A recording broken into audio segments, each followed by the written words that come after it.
mikrofonni o'chirib qo'ysak bo'ladi. Misol uchun Havit brendiga tegishli mana shu ikkita mikrofonni birgalikda tekshirib ko'ramiz.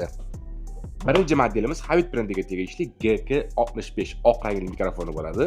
Mikrofonni o'zini ko'radigan bo'lsak, oppoqqina shunaqa chiroyli ishlangan, kompyuterga ulanishi USB kabel orqali bo'ladi. Kompyuterga ulashimiz uchun xuddi shunaqa kabel komplektida chiqadi. Mikrofonning o'ziga Type-C ulanadi va kompyuterimizga USB orqali ulanadi. Ikkinchi modelimiz bu ham Havit brendiga tegishli GG50 modeli, bu ham oq rangda bo'ladi.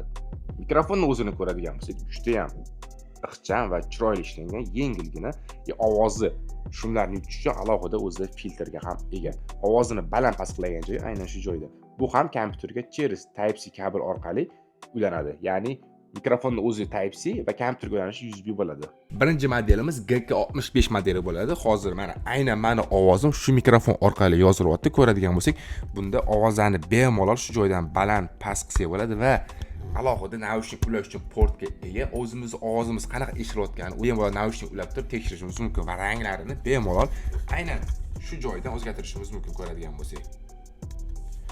Bir. Qalay, o'zingizlar bemalol izohlar yozib ketsanglar bo'ladi. Endi esa ikkinchi mikrofonga o'tamiz. Hayitguncha aynan shu joyidan bemalol mikrofonni o'chirib qo'ysak bo'ladi. Misol uchun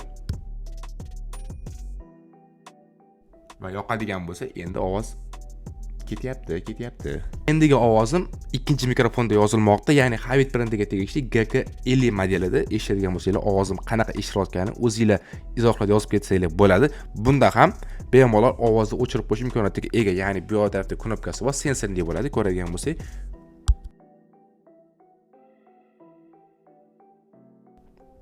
endilikda ovozim bemalol yozilmoqda. Izohlarda o'z fikrlaringizni yozib qo'yinglar, qaysi biri sifatliroq sizlarga eshitilmoqda va buni bemalol o'zimiz uchun to'g'rilab olsak bo'ladi. Unga bemalol crunch degan qotirib, o'yin paytlarida o'zimizga xuddi shunaqa shaklda qulayroq qilib olishimiz mumkin. O'tgan paytimiz hech qanaqa muammo tug'dirmaydi ham. Narxi ham unaqa qimmat emas. Agar sizga ham xuddi shunaqa mikrofonlar qiziq bo'ladigan bo'lsa, bemalol bizga murojaat qilsanglar bo'ladi. Buni ham va buni ham narxi $25 dan.